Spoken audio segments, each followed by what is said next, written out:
on? Good to see you, Matt. Thank you for coming in and commenting right away. So, boy, it looks like there's a little lag going on my screen here. Everything coming through all right? Do I get enough?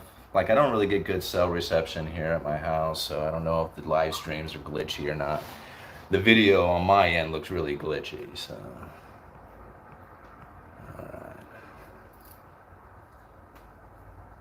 So, I'm guessing everything is cool. I should probably check on that. Anyhow, hold on one second. What's up, bro? Everything sound good? All right. Okay, let's talk about this, the spread between corporate bonds and the U.S. treasuries, because this has been a really kind of interesting thing coming up in the comment section, and then I also got a few messages as well, where people are asking about the part in John Williams' speech, Monetary Policy for a Low Neutral Interest Rate World, and the part where he says that it was here, let me just read it so that I don't say it wrong. The third problem being a heightened demand for safe and liquid assets, which has led to a wider wedge between yields on safe government securities or central bank reserves and the yields on riskier assets such as corporate bonds.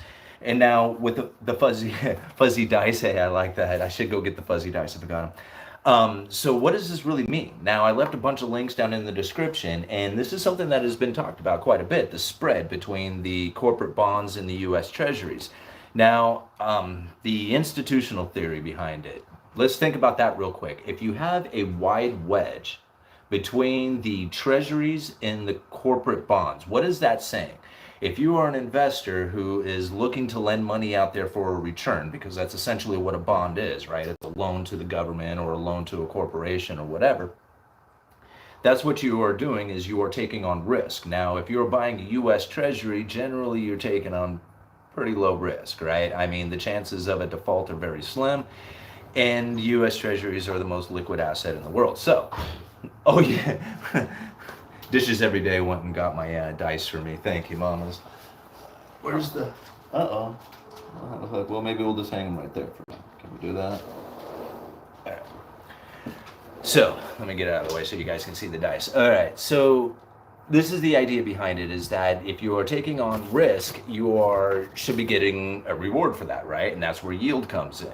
So if there is a yield on corporate bonds that are much higher than the U.S. treasuries, what it's saying is there's a lot of risk taking place, and that's what the market is putting out there, is that this risk for the corporate bonds is, the appeal, I guess, which is driving the wedge, right? So if you have a safe place to be, and then if you're like, man, that interest rate that those junk bonds are paying, that's doing it for me, I'm willing to take on the risk to get that return, right? So this wider wedge. And now, how is this a problem? Right? Well, let's hear what he had to say again. It was the heightened demand for safe and liquid assets, right? So people were not worried about the future inflation. Right? That was one of the problems that they were experiencing back in, prior to the pandemic, is that inflation was running persistently too low, or at least inflation expectation was. Right? And so the demand for the safe and liquid assets was much more intense in the U.S. treasuries during that time, because people weren't necessarily worried about the yield that they would get and combating inflation going into the future. Does that make sense? So like the return on their capital investment wasn't necessarily at the height of their concern, considering that inflation expectation going into the future was very low. All right, I think I got that right. At least I said that right. Now, when you think about the corporations having a lot of risk, well, then that puts them at a much higher elevated yield for the investor out there. So let's think about what happens if you are going into a situation in which there's a downturn, slowdown, recession, whatever's taking place, and you have this wide wedge between the U.S. treasuries and the corporations. What is it saying to the markets when you're going into a downturn? It's like, hey, you're going into a lot of risk, right? So if you're going into a lot of risk, most likely you're probably not going to go into the corporations to protect yourself. You're going to go to the safe and liquid assets like the US treasuries. Right?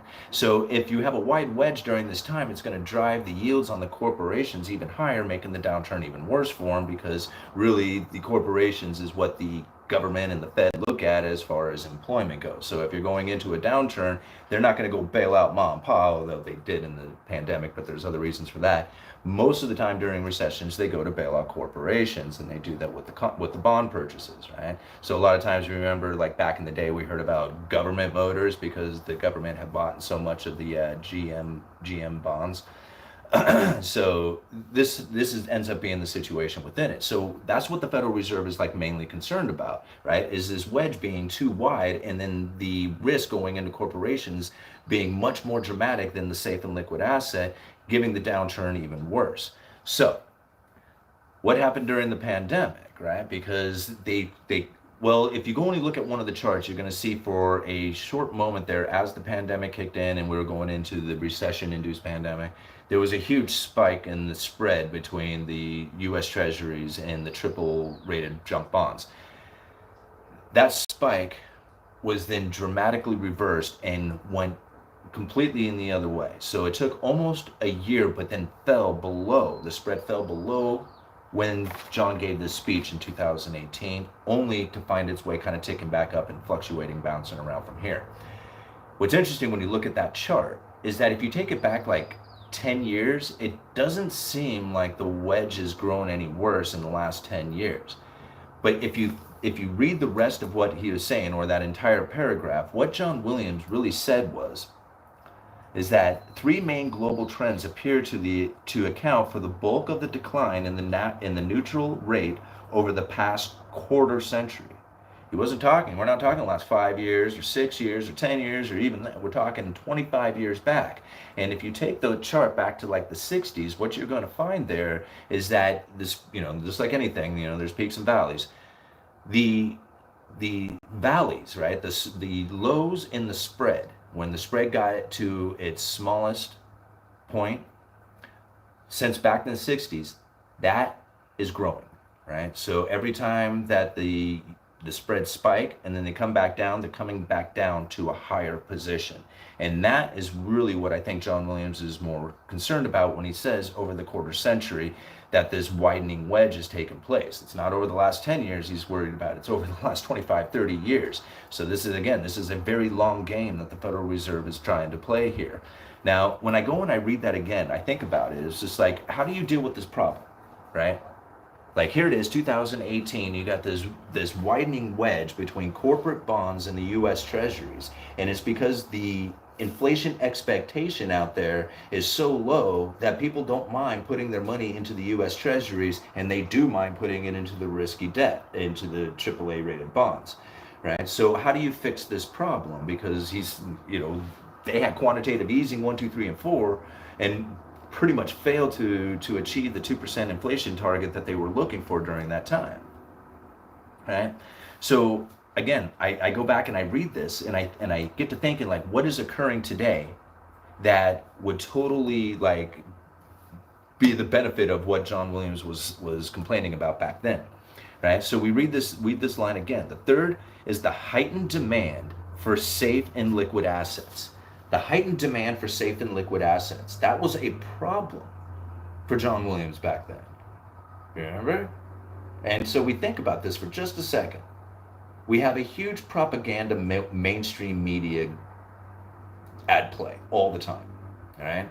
And John Williams from the Federal Reserve is saying that there is a problem with the demand, the heightened demand for the safe and liquid assets.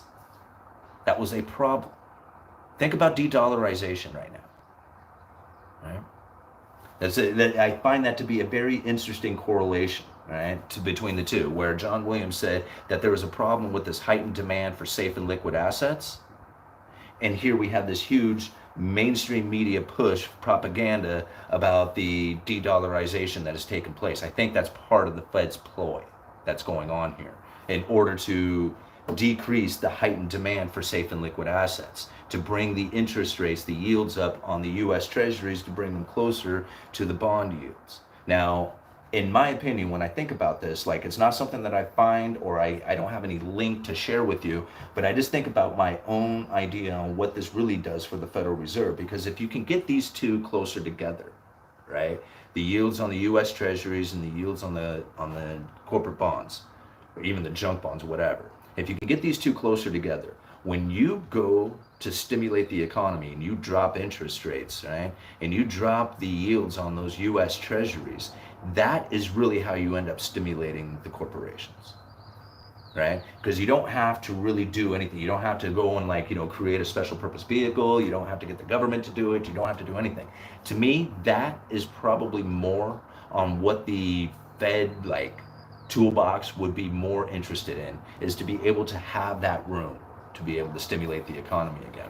Now, we think about what happened during the pandemic, because right after this speech, right, the heightened demand for safe and liquid assets got really heightened, right? I mean, it went like off the charts, because you got to think about it. It was right after that the Federal Reserve, in order to combat the pandemic-induced recession, they went into quantitative easing and they bought a crap load of US treasuries, which drove the price up and the yields down a lot, right? And when it drove those yields down, it widened that wedge even more. And that's where you see the spike in 2020. It was just like I believe the spread on the triple B in the 10-year was like somewhere around 2.25 or something. When John gave this speech, it was around 2.25%. It jumped up to something like 4%, only to fall down below 2 at one point. And now it's ticking back up to just about, again, where John gave this speech. I think it's somewhere around 2% now, 1.82%, somewhere in there.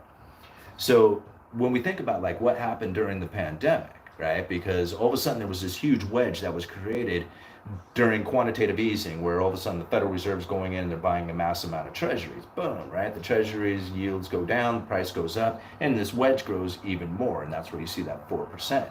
But then right after that, they set up the special purpose vehicle, right? The corporate debt lending facility. And this is my favorite thing to talk about, because it doesn't seem to be very popular out there amongst any mainstream news articles that I find. And I don't know how many other YouTubers bring this up on a regular basis, but since it's part of my story when I tell this, as far as the economic turn of events that we are now, facing, the corporate debt lending facility has got to be one of the most important things that has taken place over the last couple of years in order to bail out these corporations. Take a look at some of the links that I leave down in the description for you, because really, when you think about the rising of interest rates, this is almost guaranteed to cause corporate debt defaults, right? Just intuitively thinking about it, right? If you have a corporation who is pretty much existing on rolling over debt, right? When you have old debt, you got to roll it into new debt.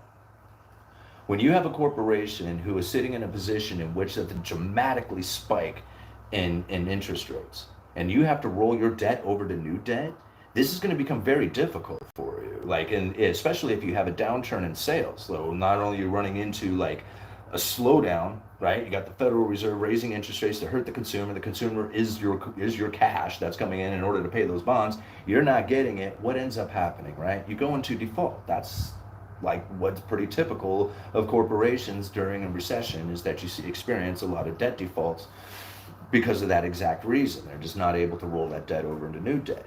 But during the pandemic, they had the special purpose vehicle set up for the corporate debt lending facility. So as this scenario was going to play out, and these corporations are going to end up going into default because they wouldn't be able to pay their bonds, the corporate debt lending facility was saying, hey, no, we're going to be there for you guys. No worries about this. See, this is an unusual and exigent circumstance that we're in right now. And because we're in this unusual and exigent circumstance, we're going to have this facility set up, this kind of the entity separated from the Federal Reserve and the Treasury, and we're going to allow, during this unusual and exigent circumstance time, the ability to buy a lot of corporate debt. They funded that facility. It was I believe it was $650 billion, right?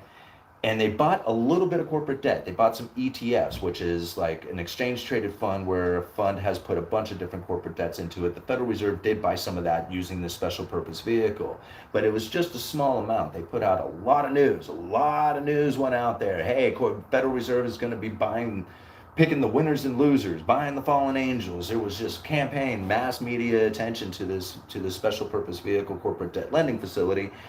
And people went, oh yeah. And they started buying into this corporate debt, and it drove the yields down on the corporate debt dramatically, right? It took that wedge and it shrunk it down to the lowest it had been in years and years and years, right? Again, you can go look at the chart that I leave down in the description for you guys. So this ended up taking place while this, whole idea that the Federal Reserve was going to be buying into this corporate debt, the market went into corporate debt, started buying it ahead of the Federal Reserve, and they loved it anyway because as they were buying into it, it was driving the prices of these corporate debt bonds up. So you could just basically roll, buy it today and sell it here in a few months for a profit, right? And so everybody was buying into corporate bonds. It was just like, the place to be during the pandemic. So this is where we're sitting in today. Now, when we think about it, the bailout that took place during that time, right? The bailing out of these corporations, those who were smart, the ones who were in the know, the ones who had insider knowledge or whatever, sat on the cash. A lot of these corporations are sitting on a lot of cash during a time when everybody was hearing about inflation is going to kill you, de-dollarization, all this other stuff is going out there. The ultra rich and the corporations are loading up on cash. Right? Just take a look at the links down in the description. I mean, it was something that I had predicted a long time ago that they were going to do this. Right? The zombie corporations are going to fail. They went and spent that money. They went and, they have to roll their debt over into new debt, and they're not able to do that, and they're going to fail. Right? And that's what we're going to start experiencing on because we're already experiencing it, but we're going to see it in a much more dramatic form going over the next couple of years as the Federal Reserve keeps those interest rates elevated. The good corporations, whatever that is, the angels, I mean, I don't know how to quite describe it, but the ones I guess that are viable companies, they have enough cash to carry them through until the interest rates start to fall again. And that's really the situation that we are now in. And it makes me, and it always makes me think of this speech when I see stuff that takes place that is so contrary to what anybody ever thought was going to happen, right? Because everybody thought for sure, once the interest rates rise, you're going to see the housing market crash, you're going to see the bond market crash, you're going to see the stock market crash, you're going to see all these things crash.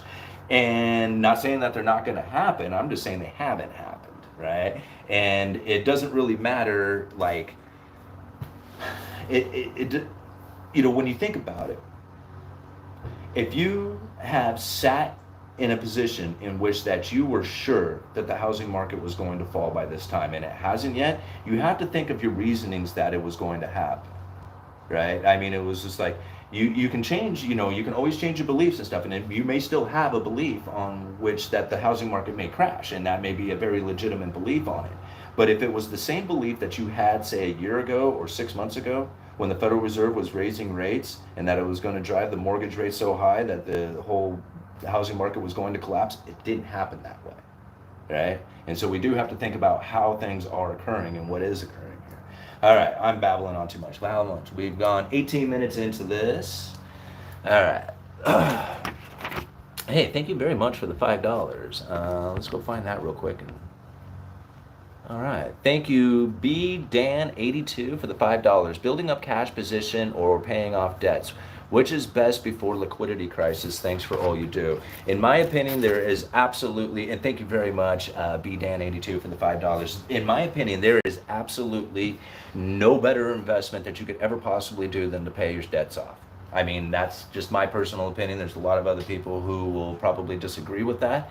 But if you have debt that is not like doing anything for you, like it's not good debt, like if you take out debt by a rental and the rental's paying you, then yeah, just let that thing ride, right? Because the rent, you don't need to pay that thing off, just let the rent pay it.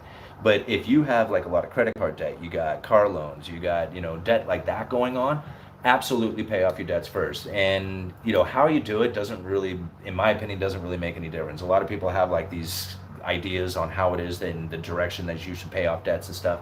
To me, it doesn't really matter. A debt's a debt, pay it off. Now, really, you should probably pay off the highest interest-bearing debt first, because that's going to be the one that's most burdensome to you over the long run. But it doesn't really matter if you're $20,000 in debt. What's important is paying on your debt, right? And it doesn't really matter how much you pay either, right? Because this is the trick to it all, is that a lot of people think that you have to come up with like a whole bunch of money to pay off your debts. You don't. What you have to do is you have to start paying your debts off regularly, consistently, with as much as you can. And that could be just $20. Like literally, if you have $20 and you don't have really any intent for it, and you're thinking about buying a coffee or something, or buying a dinner or a lunch with it or something, don't. Go down to the bank and pay off your debt. Pay off your debt with that. And what it'll do is it'll put you into a mindset of paying off debt. Now you have to think, there's no better investment than paying off debt. Like, you cannot invest in something that is going to have a return. I mean, you could. I mean, I'm not saying you can't.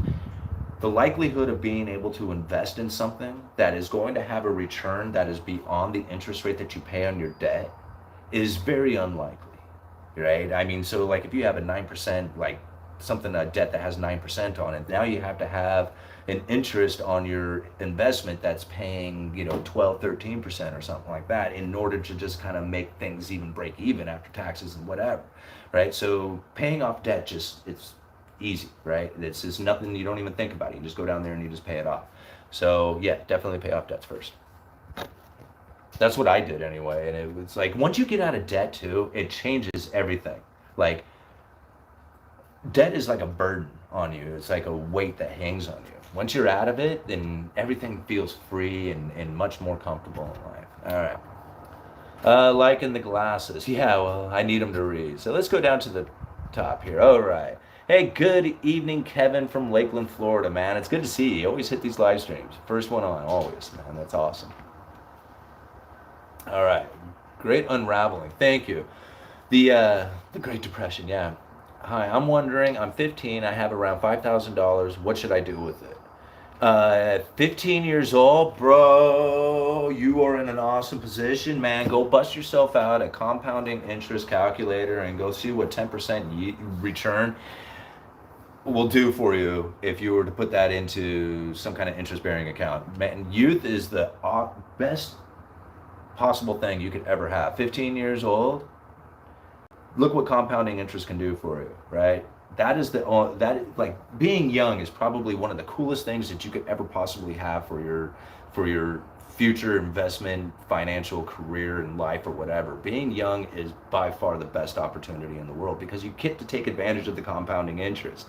46 years old, about ready to turn 47, compounding interest isn't as much of an appeal as if you were 15 years old. Man, over the next 6 months, learn about compounding interest, investing in compounding interest stocks or something like dividend paying stocks or something like that. That's what I would do. And then, when you feel it, you'll know. All right. If a corporation defaults on its debt, isn't it most likely a given the corporation fires its employees? Well, what will most likely end up happening is that it depends on how bad of a default it is, right? If they can restructure their debt, resell, like get with their bondholders and renegotiate the debt, get them to take a loss on their bonds, or renegotiate it out for a further distance or something like that, then you can keep the corporation operational, right? And so there is that possibility of it. There is the time in which that they need to come up with a way to pay these bonds, right? So you need to start cutting employees, selling equipment, selling stocks. Like, a lot of times they'll sell off their own stock, right, to pay these bonds.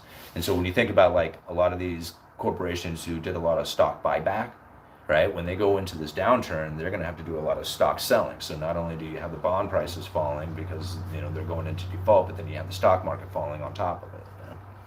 So, most of these things can take place, but then if they can get bailed out essentially, or restructure the debt or something like that, the cookie stay in operation. And there's a lot that happens during this time.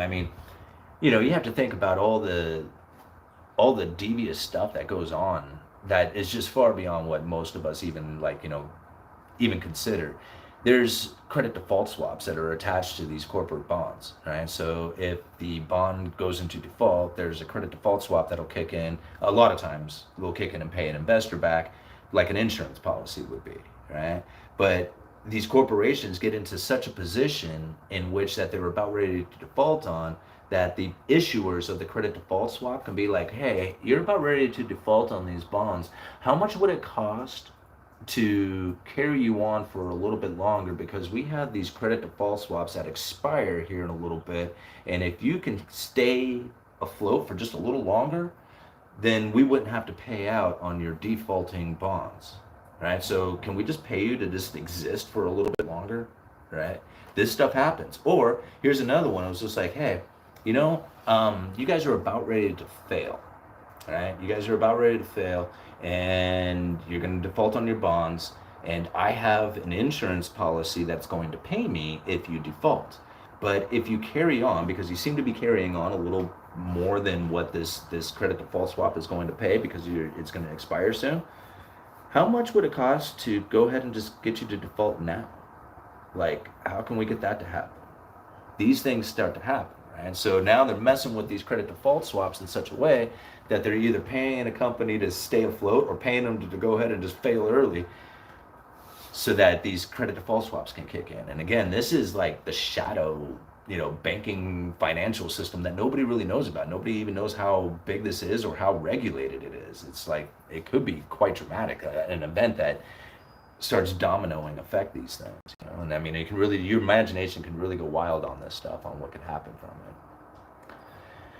Hey Simon, thank you. Well, thank you, Brody. Free money. You get money, I get money. Everybody gets money. All right, hit the like button, guys. Thank you, Dishes Every Day, and go and subscribe to Dishes Every Day. We're trying to get her subscriptions up and get her channel monetized, doing SMR stuff. Oh, ASMR stuff. What am I trying to say? All right. Why isn't oil higher? Supply and demand, right? That's another thing. When you think about like the petrodollar out there, everybody was just like, oh man, oil, like all these deals are being done in oil outside of the dollar. This is going to totally upset the dollar. It's gonna create all havoc around the world. Oil would be a pretty good indicator if there was a major issue taking place right now. Like with that de-dollarization, I keep looking at oil thinking, okay, well, this thing is about ready to just explode or die or something, right? But it's not. It's still like, $70, $80 a barrel, whatever it's going at, not nearly the $150 peak that it once was. So, again, I think a lot of that is just propaganda. It was a push to try and, it's a push to try and create the inflation scenario that keeps us locked in that expectation, that high inflation expectation. I mean, we have to think, John Williams was saying in this speech, like, he said today's problem, what was it? I don't even know where it's in here. Oh, here we go. The downward shift in inflation expectation has a second round effect on real interest rates, the economy, and inflation. When policy is constrained by the effective lower bound, the downward shift in inflation expectation raises the real interest rates, further diminishing the degree of monetary stimulus, making the downturn worse and reducing inflation even more.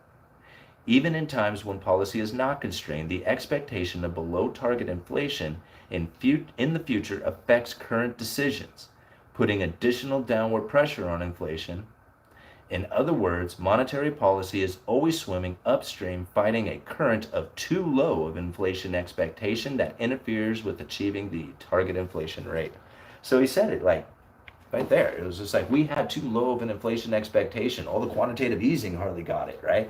And it caused inflation in certain things. Asset prices went up, like houses and things that you borrow money for, but the day-to-day life of stuff really didn't have the inflation that the Federal Reserve was looking for after all this money printing. I mean, you have to think, like, the Fed took the balance sheet from $850 billion to $4.7 trillion, something like that, right? It was like this ungodly amount of money printing when you think about it on a percentage basis, right? It was like, 400, I don't even know what the number is, what, 400% or something like that.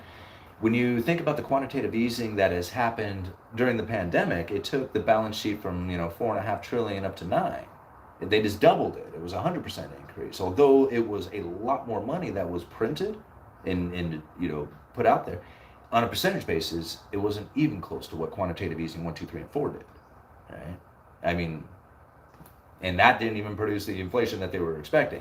Now, people like me who saw that quantitative easing, saw that money printing, and took on the theory, it was just like, holy crap, this is going to cause a hyperinflation scenario. That's where I started buying into the whole silver thing, right? I was like, I'm going to protect my wealth. I'm going to protect it from inflation, by buying into silver. And watched it run all the way up to $50 an ounce and thinking, man, this is it. 2011, man, the whole destruction of the dollar is taking place right now. And then everything shifted and silver went back down into the teens. And really, other than a short few months within 2011 was the only time that I have ever had an availability to me to sell my silver for a profit. Other than that, I'm underwater on it, right? I mean, premiums and buying it all throughout, 2010 and 11 and since then. Really, the price that I have paid for my silver holdings is much higher than the value of the metal itself right now. However, the insurance policy that comes with it is worth way more. Right? Way more, because now I have the ability to sleep at night. I don't worry about what happens with the banking system. I don't care about the financial system. I don't care about whether or not I lose my job. I'm not like, all that stuff is, I worry about it. Like, I don't worry about it like, oh my God, I'm going to sleep. It's on my mind, but it's not something that is at the forefront of my thoughts going, this is something I have to deal with. No, I don't have to deal with any of that stuff. I got some silver holdings that allows me to free my mind of all this other stuff. And that is worth way more than anything out there. To me it is anyway. That peace of mind, that insurance. All right. Why isn't it adjusted for inflation? It's because inflation, it's not what everybody thought it was, right? Why isn't lumber up? Why isn't oil up, right? It's because inflation wasn't what people thought it was. Inflation was a supply-demand imbalance. And as long as the supply is still in balance to the demand, then you're going to have those prices continue to go up, right? And that's why lumber didn't have an issue, right? You think about it, lumber is it's a global commodity, right? But here in the United States, which is everything, it's everything, right? Because we have the dollar. Lumber is a very well-established, hardcore, supply chain that's domestic product. Everything about lumber is really a good indicator of the strength of the American manufacturer, right? Because you think about it, we can produce some serious amount of lumber. And the things that we manufacture here in the United States are usually killer products, absolutely killer products. Otherwise, we can't manufacture it because we can't compete with the cheap products. So we have to build the absolute best, right? And so when we think about lumber, we think about lumber as a domestic commodity, right? Has well-established, distribution network to it. It's ready to go. So when you cut it off, right, reestablishing it is very difficult for the weight because it's heavy, right? You got to have trucks and rails and all that other stuff. But the availability to fill that supply chain up is very fast, right? You can cut trees, get mills, get things fired up. And once that's up in production and running, man, we can produce some stuff, right? And that's why lumber just fell in prices, because the moment that it went up to 1,000 per thousand, every mill was pumping out as much as they could possibly get out, and it oversupplied the market. Boom, crash, right? It's not a matter of money printing, it's a supply and demand issue. And we're going to find an issue coming up here in the future, because a lot of these mills are stretching out on their order files, which means from the time that you order material to the time you get it is starting to lengthen out. This is these are the lead times that are stretching out. That's the availability of lumber that is beginning to shrink, right? And as we have the home builder demand picking up, or at least, it was picking up. It doesn't seem to be at this exact moment right now. But give us some time. If interest rates was to reverse or change, or even the perception that interest rates are going to change, then the I would imagine that the demand for new homes would start to increase with the idea that you're going to be able to take advantage of better interest rates or whatever. There's going to be a moment in time in which that the builders are going to get excited again. They're not necessarily excited now. When they do, right, and because you have to think there's a lack of inventory of homes, right, and everybody's saying that it's going to come from foreclosures or whatever. We're still waiting to see it, right? There's a lack of inventory. When there's a lack of inventory, prices will go up. If prices go up, the demand for home building is going to increase, and that's where the home builders are going to start jumping back into the game. And if they do, right now, I feel that if this moment was to come here in the near future, there's just simply not enough lumber in the system being produced right now to supply a hefty booming market in construction, and that we would see lumber prices. I don't necessarily think it would go up to 1700 again, but you would definitely see lumber prices moving back up in a dramatic fashion. So, give us some time, we'll find out. I mean, it's still a wait and see. You got to figure out what it is that the Fed is even going to do. A lot of people think the Fed is going to reverse interest rates soon, like they're going to go into a dovish Fed position. I don't feel that's going to happen. But if people feel that way, they may start getting into the housing market preemptively thinking that they're going to be able to adjust their interest rates real soon. And I think they're going to get caught doing that, get caught in a trap. All right, let's go find that other. I got another super chat down there somewhere, didn't I? Yeah, right there. Oh, B Dan 82 again. Thank you for another $5. Does the private sector investing in corporate bonds help or hurt the Fed's effort? Well, I don't. To be honest, I think it's part of the Fed's game is that really the Fed uses the free market. If the Federal Reserve was to just sit on their hands and do nothing at all, eventually the treasuries would come due, right? The mortgage-backed securities would come due. All this money would come back to the Federal Reserve. If they didn't invest that back into new treasuries and mortgage-backed securities, that would be money simply disappearing from the system, right? As that begins to happen, it tightens up the liquidity out there, all the money that's available. What then begins to happen is debt defaults start taking place because there's simply not enough money out there for everybody to borrow in order to pay off their debts, right? Or borrow to get back into the system, or just to compete with other people's wages or whatever to try and acquire these dollars to pay off their debts. So as the Federal Reserve is tightening up their monetary policies, what it's causing is a bunch of defaults out there of the bad businesses, right? The malinvestments that's happening. They are taking advantage and using free market conditions, right, which would be allowing people to fail in order to fix the problem that they have of too many zombie corporations and many zombie people too that exist in the system. So literally the Federal Reserve doing nothing at all is part of their plan. It's part of their toolbox, is literally just sitting back going, okay, well, let the free market forces do their thing. Okay? And you can see it actually happening. A good example of it takes place within the mortgage market. And this is something I'm still looking for somebody else to write an article or talk about this particular theory. It seems to be only mine, right? But anyhow, I shouldn't say it's only mine. I just haven't seen anybody else talking about it. There's probably plenty of other people talking about it. But what it goes down to is like this. When the interest rates started to move up, right, they shot up in a dramatic fashion. Boom, right? We got 3/4, half point, 25, like boom, boom, boom, boom, boom, boom, right? We got the interest rates moving up real fast. The mortgage rates shot up incredibly fast, right away. Boom, 8% or something. I forget how far they shot up, right? In that October of last year? And then they went flat. They fluctuated a little bit, but they pretty much went flat. During that time that they were flat, the Fed funds rate was still ticking up. Right? They were going up a half a point, quarter point. They were still ticking it up. But the mortgage rates hardly moved. Now, every time the Fed said that they, came out and raised interest rates, the mortgage rates would move a little bit, but then they would fall. Right? And they kind of just went flat across the board. And they've been that way. Now, in my opinion, what ended up happening here is that the Federal Reserve is in a monetary tightening position, which means that they are going to unload their balance sheet. Right?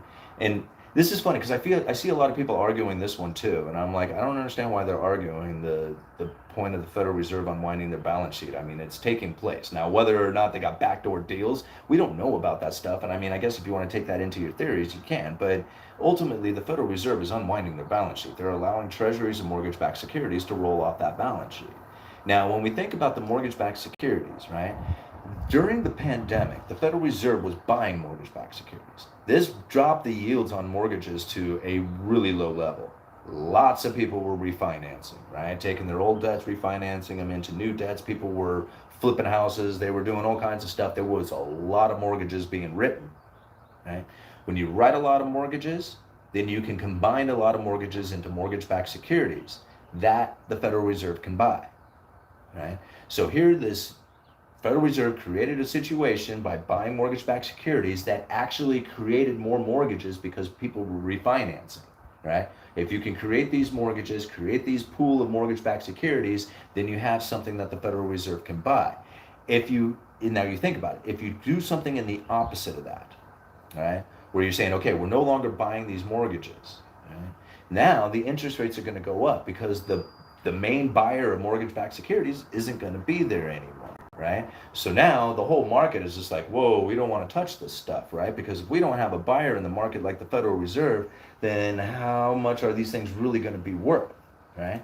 So then you have the bond prices, those mortgage-backed security prices start to fall and the yields start to rise. This is how come we saw mortgages start to go up in interest rates. Now, it gets to a point where those mortgage-backed securities, the interest that they pay entices the investor to say, man, that's my spot, man. That is it. That's the price that I'm looking for. That's the yield that I am interested in. And they start buying in. So that's where the mortgages shot up right away, but they hit that 8% is because they ran into where the investors are like, man, that's the ticket right there. That's where I'm in.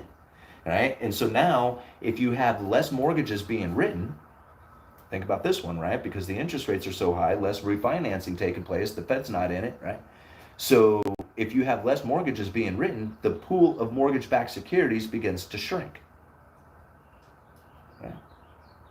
So if that pool of mortgage-backed securities starts to shrink, the demand for mortgage-backed securities, because there is a demand for those, regardless of what anybody wants to say about it, right? There are investors out there who are looking for that fixed income coming from the mortgage market. So as that pool starts to diminish, the demand finds that supply. And that's where we find that the mortgage rates ended up going flat. It's because the supply of mortgage-backed securities out there in the demand form has met their equilibrium. And that's where a lot of people weren't expecting. Like, I don't think anybody was really anticipating something like that. In fact, they're still thinking that the rising of interest rates is hurting the mortgage market. It doesn't. It didn't do it, like it did right away, but then that was it. It's just like the free market found its spot. You know, I mean, for the most part, I'm not necessarily saying it's 100% free market, but it was more of free market conditions in which that brought the interest rates to the spot that they are today that has now plateaued out. That's my opinion on it anyway. I don't know what anybody else thinks. All right. I wouldn't bet on Silicon Valley. It's back to basics. Do you feel the heat? Yes, I do feel the heat. It is quite hot out. It's better if you have things neat. Big Short. Let's see. I call it a big calamity. Silver was used in the Manhattan Project. That plays big part into lower prices today. Take care of your family. Yeah, I try to, you know. Simon, if you had some British pounds, would you keep it or switch it for US dollars? How do you see the two currencies over the next year or so?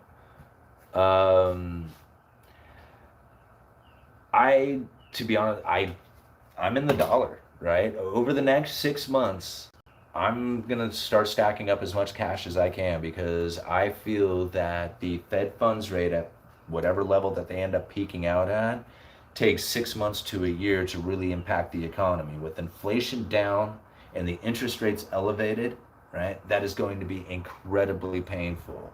And even if the Federal Reserve reversed course, right, and did drop interest rates, the fact that we have these elevated interest rates already baked into the cake, right? The Fed funds rate are already like that is, like, the longer they stay elevated, the worse the pain, or the longer the pain is, right? But the fact that they are already there means that we are going to experience it at some point in the future, whether that be 6 months, a year, or whatever down the road.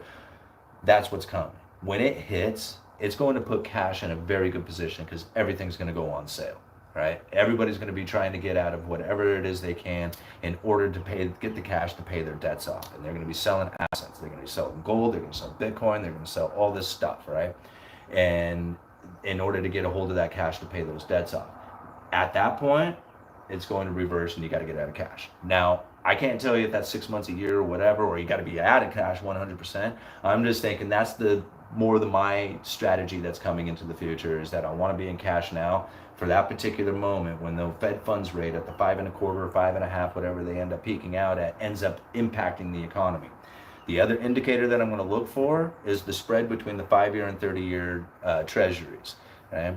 Now, that was Greenspan's, answer when they asked him about the inverted yield curve of the 2-year, 10-year, and how that predicts a recession. He says, yes, that is a very good indicator of a recession, but that the spread between the 5-year, 30-year, when that begins to widen, it's a signal of corporate management's willingness to invest. I would just assume at that time you probably wanted to invest too. So anyway, that's my strategy. All right. I feel this heavily. Speaking twos. Hope all is well with you. We peace. Well, thank you very much, and peace to you as well. 2 by 2 becomes pure. Foreclosures take almost 3 years to process. Yeah, and if you have a wave of them coming, it might even take longer. All right. What's the topical term for lumber production capacity to rebound? I'm not sure. You know the ins and outs. I'm sorry, baby. BNB, rent a friend, stock loyalty points, perks. Okay, friends. Here we go. Okay, if the Fed would say you have X number days to churn in green dollars for red dollars, how would that work out? Well, what does that mean? Like, is that a hypothetical situation in which that you're trying to imagine a possible outcome from to get an expectation? I mean, I'm not sure what that's all about. Like, I mean, are you talking like U.S. treasuries, like the red dot notes as opposed to green dot? I mean, I have some U.S. treasury notes, but as far as like, what if that was to happen? I mean, I don't know. Like, I mean, that doesn't seem like a likely scenario considering the current conditions that we were in. Like, if they were leading towards something like that, then I would think, okay, well, now we got something to talk about. But that's just a completely hypothetical situation out of nowhere. So, I don't know, man. I haven't really thought about that. State currencies, level-headed. Okay, skittish capital. Bonds have never looked better to me. Too bad you can't self-custody securities. Everything is going to zero. Maybe. The Amish can put up a house in less than a week. You will need more than that to survive. Rose diversity. What if mortgage rates should drop in the near future, perhaps next year, because inflation subsides and the Fed drops funds? Will housing prices take off again? Yeah, I would imagine that they probably would. Now, the issue is that people are thinking that the Federal Reserve has achieved their goal, or achieving the target, the goal target, right, of 2% inflation. And that's where I think a lot of misconceptions of what the Federal Reserve is doing is going to hit them in a very, is going to mess their strategy up.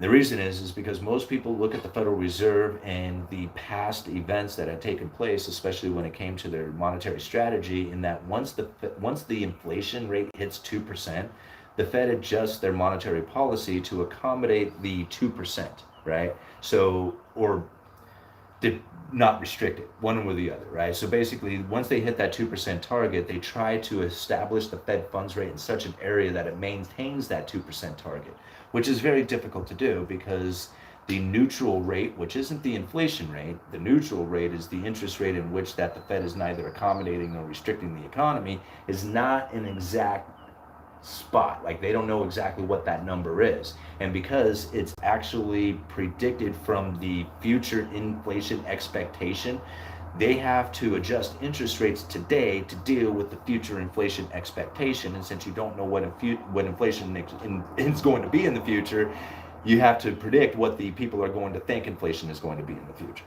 Does that make sense? No, of course not, right? Because it's very difficult for the Federal Reserve to come up with these formulas to say, hey, we got to steer the car from a year ago and predict what inflation is going to be in the next 6 months to a year, right? But the things that we do today don't really impact the economy for another year, right? This is the job of the Federal Reserve. All right. So if you want to try and figure out how it is that they achieve their 2% target, it's going to be very difficult, right? Because they've already adjusted interest rates that are now going to affect us right now, and inflation expectation is coming down. Which one is it? I mean, are they adjust interest rates for the inflation expectation that has fallen, or the inflation expectation that had risen? Like, which one is like, this gets very confusing very fast. But that's not what they're doing. The Federal Reserve is going for a 2% target over time. It's a 2% average inflation rate, which then, when you start thinking about a 2% average over time, it really does start to make sense on what the Federal Reserve is attempting to do. See, everybody screamed at the Federal Reserve for a year or two or whatever it was, that they are keeping interest rates too low, causing inflation to be too hot, right? But it was part of their plan. They were going to let inflation run extra hot, extra long for an extended period of time to make up for the fact that they had failed to achieve their 2% target for the previous 10 years, right? This was something that they were, it even says in this speech right here from John Williams. Hold on. He said, what are the options to deal with this? The second option is an average inflation targeting, whereby the central bank purposefully aims to achieve an above target inflation rate in good time, when the lower bound is not constrained. Properly designed and implemented, such an overshoot, right, an overshoot of inflation, can offset the inflation undershooting during bad times, so that the long run average inflation rate and inflation expectations are in line with the target. Right? Again, John Williams' speech from back in 2018 talking about having an average inflation rate. This is something that they don't really talk about. When you hear Jerome Powell talk about their inflation target over time, that's what he is saying. But a lot of people just hear that they're going to achieve their 2% target in time, not over time. They mishear it, or they just don't clarify. The Fed doesn't clarify it. And they are totally happy with allowing people to just totally assume that they're going to be adjusting their interest rates down to the 2% target, because the less you understand what the Federal Reserve is doing, it's better for their monetary policy. It gives them the ability to use propaganda to then push the narrative out there to get people to start behaving in certain ways. Very much like the special purpose vehicles and the mass media attention to them buying corporate debt that they hardly ever did. They bought a little bit to establish a credible threat, but that was it. And this is really how, the Federal Reserve operates. So by keeping in interest rates too low for too long was exactly what they were looking for to get the inflation to run extra hot, extra long for an extended period of time. Now, the confusion really starts to set in, because now the inflation is coming down, but they're going to keep interest rates elevated. Why? Right? It's because they have to make up for the fact that they've had hot inflation running for this extended period of time. Okay? So now the interest rates are going to stay elevated. Inflation is going to come down. It's going to stay down for a while, because they needed to stay down to make up for the high inflation that they have, because they're going for a 2% average over time. This is so, like, they will have interest rates in the opposite position in which that they normally would be, and this is how it's confusing everybody. But if you just kind of take on the 2% average inflation rate over time and put that into your strategy, it begins to start making sense. It's just like, okay, this is really what they're up to. Good stuff, right, guys? This is good. How many people we have up here? 125 of you, 75 likes. Go hit that like button. I'll be out here for probably at least another 10, 15 minutes or so. I got some company coming over, and we're going to barbecue up some hot dogs and hamburgers and stuff. Hey, right on. Somebody hit me with a huge super chat. Let's go find that. Wow, Tim, thank you so much for the $50, man. That is so cool of you. Does it feel like the Fed's action policies are trying to take the butterfly into consideration? Trying to take the butterfly. Bro, I really want to answer this question, but I'm not sure what you mean by the butterfly. And maybe it's my ignorance towards this. I'm sorry, I'm not sure what the butterfly means. Can somebody explain that to me? I really want to answer this question, because thank you, man, for the $50, man. Thank you so much for that support. That is very cool of you. Does it feel like the Fed's action policies are trying to take the butterfly into consideration? Yeah, could somebody explain that to me, please? Butterfly effect. Oh, and so like by changing the you can change the course of outcomes by changing. I mean, yeah, I would guess. See, that's the thing about the butterfly effect. It's something that I've really learned. It's interesting that you bring this up, man, because this is something that I've been talking a lot about with my wife, is the different parallels that you land on, right? The parallels of life. Like a little incident happens in your life and it sends you in this a completely different direction. You wonder, wow, what happened there? For like for me, for example, giving George Gammon a shout out, right? Didn't know anything about him, didn't know anything about his channel, just kind of stumbled across it one day. I was like, wow, this is pretty cool. So I gave, George Gammon and I believe Bull Boom Bear Bust and Alaska Prepper, a few guys. I just, I gave him a shout out there. And George was taken back. He was just like, dude, thank you so much for that shout out, man. I'm gonna, have my crew, we're like a professional crew that I was working on my TV, channel or TV show. Got them working on my YouTube. We're gonna get in touch with you and we're gonna, help you out a little bit and get you on the show and stuff. And I'm like, whoa, really? That's cool. And, George was just really cool about it, I mean, he was just like, kind of just became a friend, went off and did his own thing, blew up, got huge, and then it was just like, hey man, bites me into the Rebel Capitalist. That all came from a shout out, right? Totally changed the parallel that I was on, right? Just by, deciding to do that one day. And so you think about like a lot of these parallels that end up happening, like, this is the simple way you even think about things, right? In the subconscious that now guides your thoughts. Your thoughts will lead your future, right? So if you are in a particular perception of what the future is going to be, you most likely are going to take actions to follow that thought, that line of thinking. And so if the Federal Reserve can put that thought into you, they can get you to go down that particular path, right? And whether or not they take action or deal with the action afterwards, just the simple idea that it's happening then puts you down that road, right, of that particular line of thinking. And that's really where I think like a lot of the, the de-dollarization stuff is a ploy. I mean, because not saying that it isn't happening, right? Because there's plenty of evidence of it, but that's really where it ends up hitting people, is that they get this piece of information, right? And then boom, they get hit with an emotion from it. Oh man, this is going to totally destroy my investments or my retirement or my career or something like that. And they get hit with this emotion, right? So they have this belief that this is going to happen. And then they start getting evidence of it. Boom, boom. Once you get this evidence, it turns into a conviction, right? You're convinced about it. And that there is no other way about it because all this proof is just leading you right down this path, including the life that you were living and the decisions that you were making from it. But if you never had that, like you just never had that belief to begin with, it just never, like you didn't even know that it existed, right? Would you be making the same decisions with your money? Would you be buying as much silver and gold? Would you be, investing in land? Would you be doing like all these things out there if you didn't have that particular perception of it, but had a different perception of it, right? So as people are like, no, look at all the evidence of the de-dollarization. Look at all these deals that are happening. Look at all this, look at all that, look at all that. And it's just like, okay, we can set that aside. Now let's look at all the evidence that says it's not happening in that fashion, right? And that there was a time in which that the dollar was used less as a world reserve currency than there is today. Right? A lot of people don't even know that. They think that it's on a one-way street down, but it's not. There was a time that there was less dollars being used around the world than there is today.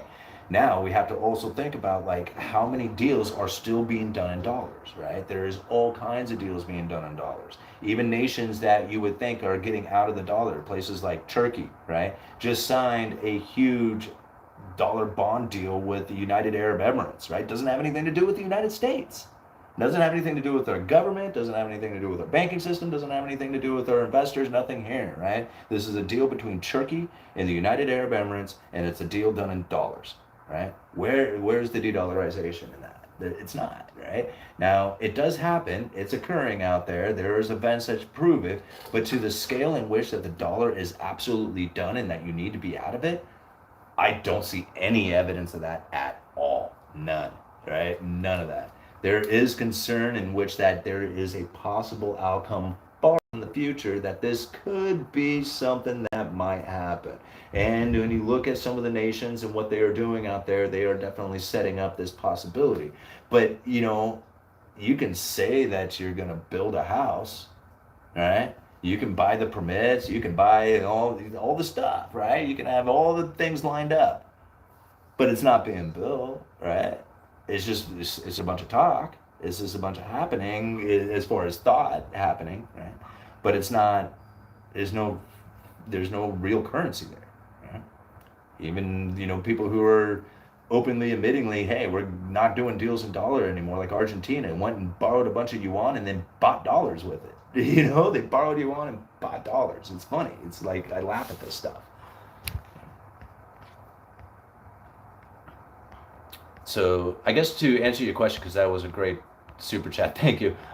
Yeah, I think that, I guess that would be it. The Federal Reserve and the use of forward guidance, right? Or signaling, is another, I think that's the new word, the new buzzword that they use, signaling, right? Because they said they don't use forward guidance anymore, which is absolute crap. They absolutely use forward guidance. Zero doubt in my mind about that. It's part of their monetary policies, like part of their tools. Once you start using a tool, it's just like, well, we don't need that anymore. It's like, no, of course not. It's part of their tools. They just use it all the time. But yeah, I think that's actually definitely part of the situation, is to convince people ahead of time of actions that they were about ready to take that would start guiding them into that particular direction. So if they didn't have that particular information, then the direction that they would go would be a different parallel.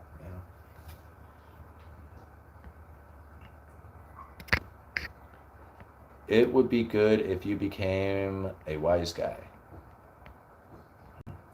You and Jeff Snyder seem to be on the right track. Jeff from the international macro angle, and you analyzing the Fed. I agree that the Fed aiming for inflation average, whether good or bad. Yeah, and I appreciate it too. Yeah, to be, there's a handful of us out there, and Jeff Snyder's if you ever seen his presentation, like the one that he put on at the Rebel Capitalist, it is mind blowing. It just totally like information unlike anybody else puts out there. And yeah, if you were like convinced of de-dollarization, just follow Jeff for a little bit, and he'll it's amazing what he ends up talking about, and it's very hard to argue some of his points, right? Some of the things that, I guess I haven't followed him in a while, but there is some things that he doesn't necessarily bring up that I guess I'm not really like to the point that I'm not sure if he's actually talked about a lot of the stuff, but anyway. Okay, let's move on here. Economic series of considering waves of predictive pockets and circumstances. Where there's an ebb, there's a flow. Yeah. Who owns land hoards? He who owns land hoards. Okay. Butterfly effect, I think, is what he meant. Yes, absolutely. Thank you, Tim, for that too. Okay, good times. Sharewares. Action is taken in one corner, having knockout effects. Okay. Chaos theory. Chicken life. Thank you very much for the 99 for the $1 super sticker. Eating hot dogs later. Yeah, that's what I'm gonna have burgers.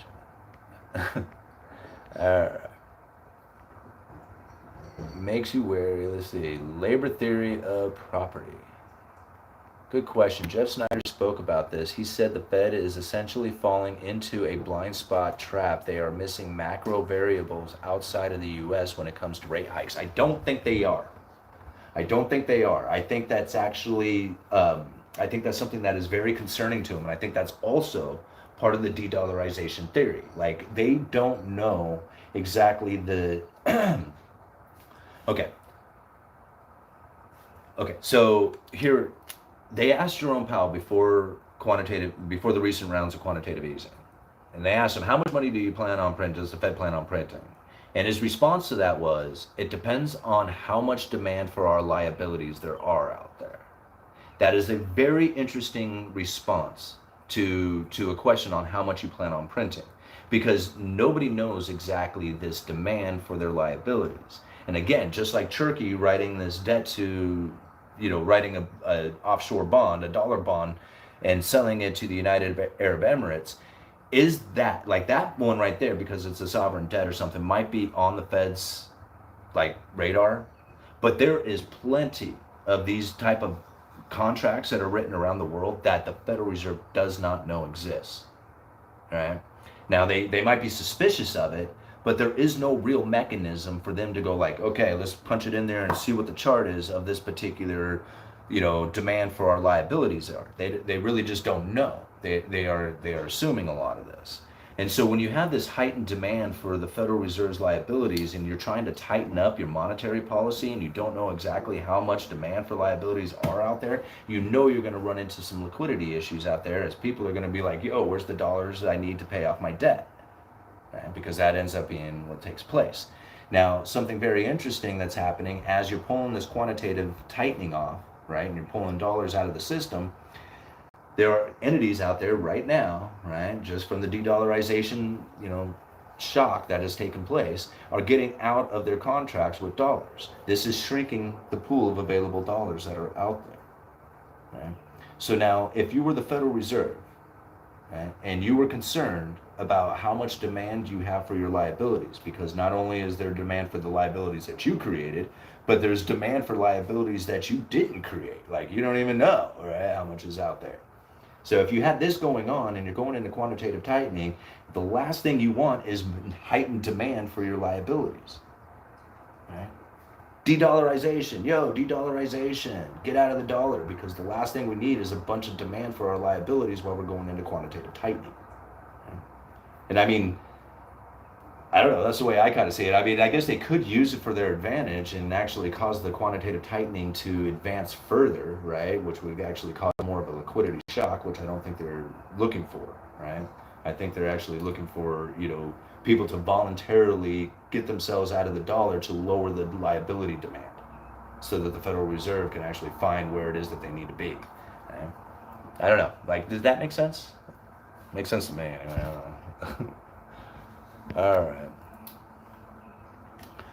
UE is way ahead of so many so-called economists. Well, thank you. I appreciate it, but I don't think it's necessarily that I'm ahead of the economists. It's just the story that I'm telling, right? It's the way I saw this economy going down, and I didn't necessarily fall into the idea that I need to figure out what I need to put my money, right? Because I think that's where a lot of people end up getting very emotionally driven by the information, is like, oh gosh, what am I going to do with my money, right? And I didn't have that concern, so I don't like worry about where I'm going to go with my money, because I just first of all, I don't have any money to really go anywhere with, so I don't stress it too much. I have some, my little portfolio that I spread around, but pretty much I'm just trying to get into cash. So I didn't really have any place that I was even really worried about, like where to put my money or anything like that. I was very just, open to whatever information was coming. And so when I was taking in this information, I was building up my story, right? I had the lumber story that I was telling. Everybody was telling me I was wrong about lumber and why the prices were elevated, and it turned out that I was 100% right on it. And the reason why I was right on it is because of the information that I had gathered from the Federal Reserve and my insight into the lumber industry itself, and the story that I was telling about lumber before anything even happened, right? Because I was doing lumber videos every week for like a year and a half before lumber even was noticed, right? So when lumber took off and everybody had their ideas and started telling their story on the reasons why lumber was taken off, they were falling right in line with money printer go burr, right? And it made so much sense to them. And it did make sense. I mean, it made a lot of sense. That's why so many people were falling for that particular story, is because it just lined up perfectly, right? Money printer went off. There was a huge, all this stuff, right? It just lined perfectly up for it. But if you had more information, and if you heard my story about it, it would be like, oh, that does make more sense on why the lumber prices ran up and how come they fell, right? Because, I mean, I don't want to go into the story because it's a half an hour long, but depending on that story that you tell is going to really determine how you end up seeing the future and what it is that you do with your investments or your life in general. It doesn't matter if it's just investments. So it wasn't like I'm way ahead of these other economists. It's just that I'm telling a much different story than they are, right? And because the story that I'm telling, it involves much different facts and different things that most people are not focused in on, right?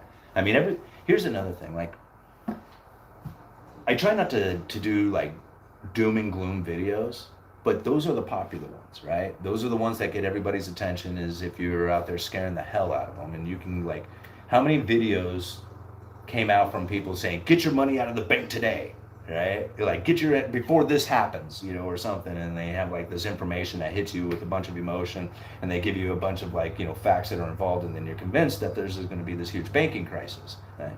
And then you see the evidence of it. SVB failed, right?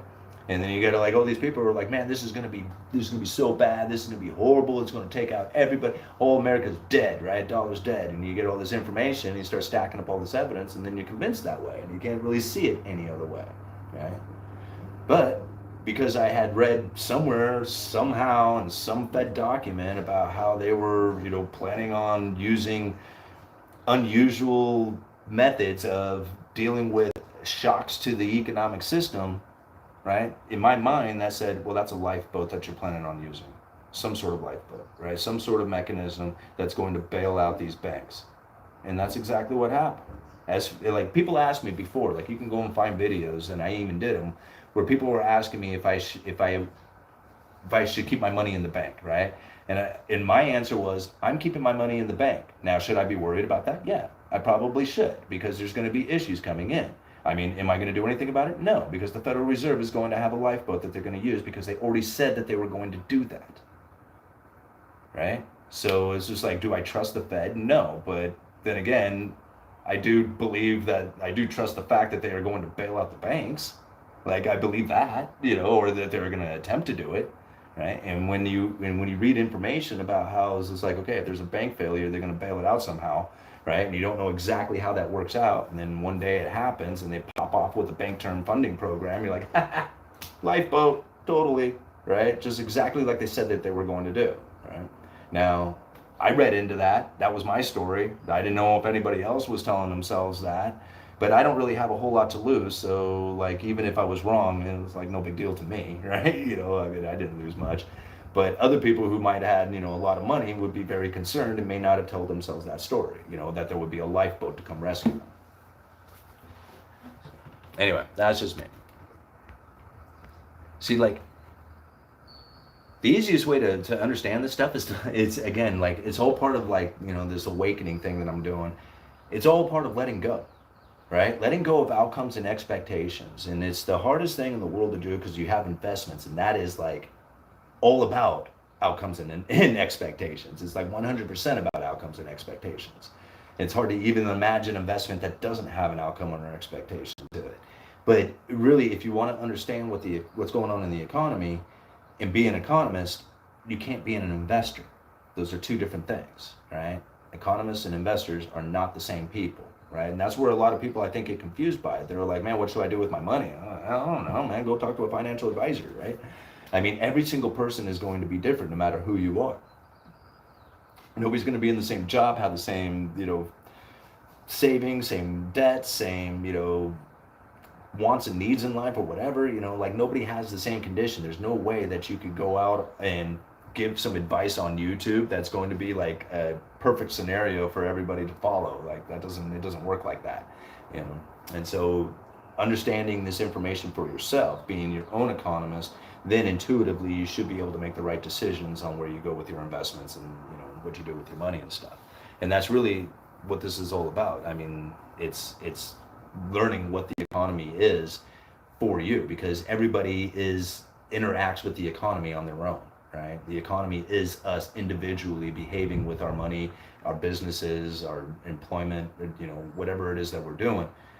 Every one of us interacts differently with the economy, and as a whole, we build it up, right? Like, a lot of people say, like, the people who are in control of the economy. I don't believe that. Like, the people aren't in control of my economy.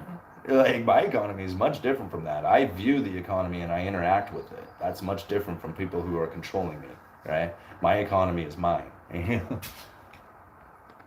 And the way I see it is mine. I don't let somebody else tell me how I see my economy. They were like, oh no, you're wrong. It was the Fed money printing going burr. And I'm like, okay, you go ahead and believe that because that's your story, right? And I'm not saying you're wrong. I'm just saying that's not my story that I'm telling because I have a much different one. All right, correcting the course. The US dollar is here to stay. I wouldn't necessarily, like, and this is the counter to that, I wouldn't necessarily say it's here to stay. It's just here to stay for a while, right? There will come a time in the future in which the dollar fails to exist as a world reserve currency, right? Or even as in exist in general. I mean, a lot of people are looking at the Fed now saying, here's the beginnings of that or something. I don't see it like that. All fiat currencies will come to an end, right? But how that fiat currency comes to an end is not going to be the same for all fiat currencies, especially one that has established the world reserve currency, right? This is something that has never been happened before. I mean, there's the world reserve currency prior to the dollar was gold, right? I mean, that was the ultimate one. There's been attempts and many attempts throughout the centuries of using paper currencies, I mean, shoot, I was listening to when silver really kind of became the use around the world for trade. Like, they found this Potosi, what was it, Potosi Mountain somewhere down, I think that's the name of it, down in South America, right? And it was this mountain made of silver. It was this huge mountain, right? And for a long time, I think it was a couple hundred years or something like that, they basically destroyed this mountain, right? I mean, like the whole top is caving in and everything from all the mines and stuff. But they pulled an insane amount of silver out of this, and they pretty much all went over to China, right? Now, something that was interesting that was taking place in China is that they were pretty much just an importer of silver. Like they didn't need anything from anybody else, right? They just imported all this silver. Well, once the silver ran out, they had an issue, right? It was just like, we don't really have money to, like, we had the steady flow coming from this mountain in South America, right? That was like bringing the steady flow of silver to us for a long time. And we were just basically accustomed to all the silver coming in for all our fine, awesome spices, luxury silks and whatever. And then it stops. Now we got some major issues because we don't have the currency coming in, that new money, right? So it starts coming to the point that they start bringing in a lot of opium, right? Opium starts being the traded currency. And then they got the opium wars and all the hell that breaks loose from all that, right? But this is really, like, you think about it, it's the new money that turned off that created hell, right? Every time.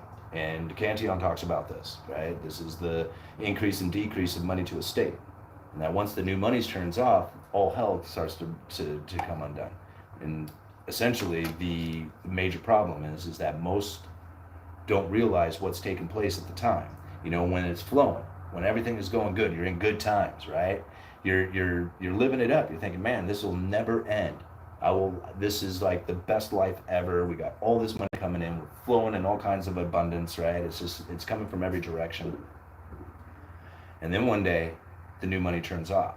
And you're thinking, whoa, what happened? Like, where did all this new money go? How come I don't have this typical life anymore? And everything starts falling. Right? And now you could take this to countries. You can take it right down to your individual self. Right? Think about yourself when, say you're struggling. You get a new job. Or you get a position change or something. All of a sudden you get a huge chunk of change that starts coming in. Right? At first you're like, whoa, holy moly, this is so cool. Finally, I don't have the problems that I faced before, like paying my water bill or making the car payment or something like that, right? And you get this new money coming in, right? And so now you're like, man, I want to enjoy this new money.